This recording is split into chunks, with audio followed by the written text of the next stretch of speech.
എന്നോട് ചോദിച്ച ചില ചോദ്യങ്ങളുണ്ട്. ആ ചോദ്യങ്ങളെന്ന് പറഞ്ഞാൽ വളരെ രൂക്ഷമായി ചിലർ ചോദിക്കുന്നു, വളരെ ഹാസ്യരൂപേണ ചിലർ ചോദിക്കുന്നു, ചിലർ എന്നാൽ വളരെ ഗൗരവത്തിൽ തന്നെ ചോദിക്കുന്നു. അങ്ങനെ പല വിധത്തിൽ ചോദിച്ചത് ഒരേ ചോദ്യമാണ്. ഇനി നിങ്ങളെ കാണണമെങ്കിൽ അടുത്ത തെരഞ്ഞെടുപ്പ് വരണമല്ലോ എന്നാണ് ഒരു ചോദ്യം. രണ്ടാമത്തെ ചോദ്യം, കൂടെ ഉണ്ടാകുമോ ഇവിടെ എന്നുള്ള ചോദ്യം. വളരെ ദേഷ്യത്തിലാണ്. അപ്പം ഞാൻ ചോദിച്ചു, ഞാൻ എന്തെങ്കിലും തെറ്റ് ചെയ്തോ, നിങ്ങളെന്താ ഇങ്ങനെ വളരെ ദേഷ്യത്തിൽ സംസാരിക്കുന്നത് എന്ന് ചോദിച്ചപ്പോൾ അതിന് നൽകിയ ഉത്തരമാണ്, ഒരു ഉറപ്പ് നൽകിക്കൊണ്ടേ വോട്ട് ചോദിക്കാവൂ എന്ന് ഞാനൊരു തീരുമാനമെടുത്തത്. അവർ എന്താ പറഞ്ഞതെന്നറിയോ? എന്നോട് എന്തിനാ ദേഷ്യമുണ്ടോ എന്ന് ചോദിക്കുമ്പോൾ അവർ പറഞ്ഞു, ഞങ്ങൾ ജീവിതത്തിൽ ഇന്ന് വരെ കൊടുക്കാത്ത ഒരു ചിഹ്നത്തിലാണ് വോട്ട് ചെയ്തത് കഴിഞ്ഞ തവണ. എന്തിനാ? ഇന്ത്യയുടെ പ്രധാനമന്ത്രിയാകാൻ പോകുന്നുവെന്ന് പറഞ്ഞു. അങ്ങനെയുള്ള ഒരാൾ വന്ന് വോട്ട് ചോദിക്കും, പ്രധാനമന്ത്രിയാകാൻ പോകുന്നു എന്ന് പറഞ്ഞ് വോട്ട് ചോദിക്കുമ്പോൾ അതിനോടൊപ്പം നിൽക്കേണ്ടത് ഞങ്ങളുടെ ഒരു മര്യാദയാണെന്ന് കരുതി ഞങ്ങളത് ചെയ്തതാണ്. എന്നാൽ ആ വ്യക്തി ഒരുപാട് വോട്ടുകൾ നേടി വിജയിച്ച് പോയതിന് ശേഷം ഞങ്ങൾക്കൊന്ന് കാണുന്നതിനോ, ഞങ്ങളുടെ പ്രയാസങ്ങൾ, ഞങ്ങളുടെ ബുദ്ധിമുട്ടുകൾ, ഞങ്ങളുടെ പ്രതിസന്ധികൾ അതൊന്ന് അദ്ദേഹത്തിന് മുന്നിൽ അവതരിപ്പിക്കുന്നതിനോ ഉള്ള ഒരു അവസരം പോലും ഞങ്ങൾക്ക് തന്നില്ല എന്ന് മാത്രമല്ല, ഈ വയനാട് എന്ന മണ്ഡലത്തിൻ്റെ പേര് 4 അക്ഷരം വയനാട്, അത് പാർലമെന്റിൽ ഒന്ന് പറയാൻ പോലും മടിച്ച ഒരു ജനപ്രതിനിധിയാണ് ഞങ്ങൾക്ക് ഇപ്പോഴുള്ളത്. അതുപോലെ ആയിരിക്കുമോ നിങ്ങളെന്നാണ് ചോദ്യം.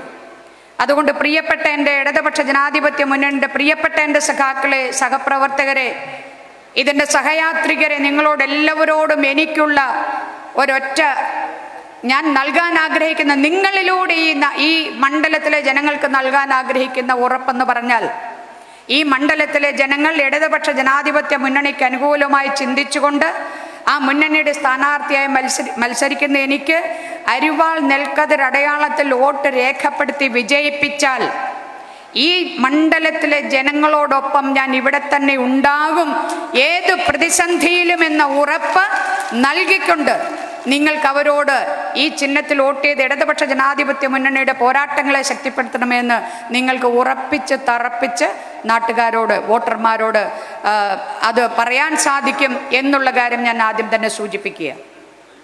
ഇടതുപക്ഷ ജനാധിപത്യ മുന്നണിയുടെ പോരാട്ടം എന്ന് പറഞ്ഞാൽ അത് ഏത് ഗ്രൂപ്പിന് മുൻതൂക്കം കിട്ടുന്നു, ഏത് ഗ്രൂപ്പിലെ ആളുകൾ നേതൃത്വത്തിൽ വരുന്നു, ആര് നേതാവിൻ്റെ ചുറ്റും നിൽക്കണം, ഇതൊന്നുമല്ല ഞങ്ങളുടെ പോരാട്ടം.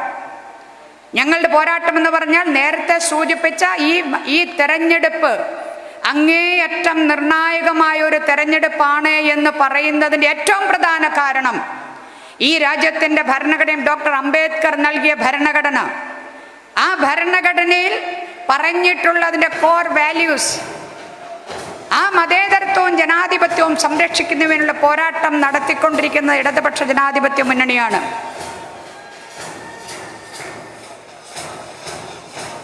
നമ്മുടെ പ്രിയപ്പെട്ട അപ്പോൾ ആ പോരാട്ടം മതേതരത്വവും ജനാധിപത്യവും നിലനിർത്തുന്നതിനുള്ള, സംരക്ഷിക്കുന്നതിനുള്ള പോരാട്ടം തുടരുന്നതിന് ഇടതുപക്ഷ ജനാധിപത്യ മുന്നണിയുടെ 20 സ്ഥാനാർത്ഥികളും വിജയിച്ചു പോകേണ്ടതുണ്ട്. ആ പോരാട്ടം നമുക്ക് ഒരുമിച്ച് നിന്ന് നടത്തിക്കൊണ്ട് ഈ രാജ്യത്തെയും ഈ രാജ്യത്തെ ജനങ്ങളെയും അതുപോലെ തന്നെ ഈ രാജ്യത്തെ മതന്യൂനപക്ഷങ്ങളെയും, ഈ രാജ്യത്തിൻ്റെ പൗരത്വം എന്നുള്ളത് മതാടിസ്ഥാനത്തിലല്ല ഭരണഘടനയ്ക്ക് അനുസൃതമായിരിക്കണമെന്ന് ഉറക്കെ പ്രഖ്യാപിച്ചുകൊണ്ട് നമുക്ക് മുന്നോട്ട് പോകാം എന്ന് മാത്രം പറഞ്ഞുകൊണ്ട് ഇവിടെ ലഭിച്ച സ്വീകരണത്തിന് എൻ്റെ ഹൃദയത്തിൻ്റെ ആഴങ്ങളിൽ ഇരുന്നുള്ള നന്ദി രേഖപ്പെടുത്തിക്കൊണ്ട് നിങ്ങൾക്ക് എല്ലാവർക്കും അഭിവാദ്യം അർപ്പിച്ചുകൊണ്ട് ഞാൻ എൻ്റെ വാക്കുകൾ അവസാനിപ്പിക്കുന്നു. നിങ്ങൾക്ക് നന്ദി, നമസ്കാരം. സഖാക്കളെ, നമ്മുടെ മുഖ്യമന്ത്രി എത്തിക്കഴിഞ്ഞിരിക്കുകയാണ്.